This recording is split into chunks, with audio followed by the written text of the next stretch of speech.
আজ আমি মেয়েদেরকে কিছু কথা বলতে এসেছি। সম্প্রতি একটা খবর শোনার পর থেকে বিষয়টা এত মাথায় ঘুরপাক খাচ্ছে, ভাবলাম না এই বুদ্ধিটা আপনাদের দিই। সেটা হচ্ছে, ধরুন এই মর্নিং ওয়াক বা ইভিনিং ওয়াক করতে গিয়ে অনেক মেয়েদের অনেক সময় বেশ ফাঁকা ফাঁকা কোনো জায়গার মধ্যে দিয়ে যেতে হয়, আর রাস্তাঘাটে যেভাবে সব ছিনিয়ে নিয়ে পালিয়ে যাওয়ার একটা প্রবণতা বাড়ছে, তো এই জন্য মেয়েরা কী করছে, গলায় সোনার হার পরছে না বা সঙ্গে টাকা পয়সা তেমন কিছু রাখছে না, খালি হাতে বেরোচ্ছে।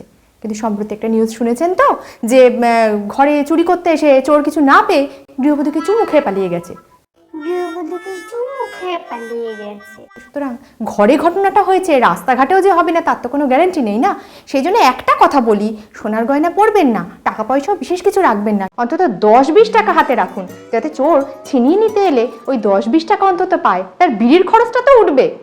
সেই জন্য চোরের চুমুর হাত থেকে বাঁচতে 10-20 টাকা হলেও অন্তত রাখুন। ছেলেরা এই পরিস্থিতি থেকে কিভাবে মুক্তি পাবে সেটা তাদের ব্যাপার, এই বিষয়ে আমি অত মাথা ব্যথা করছি না।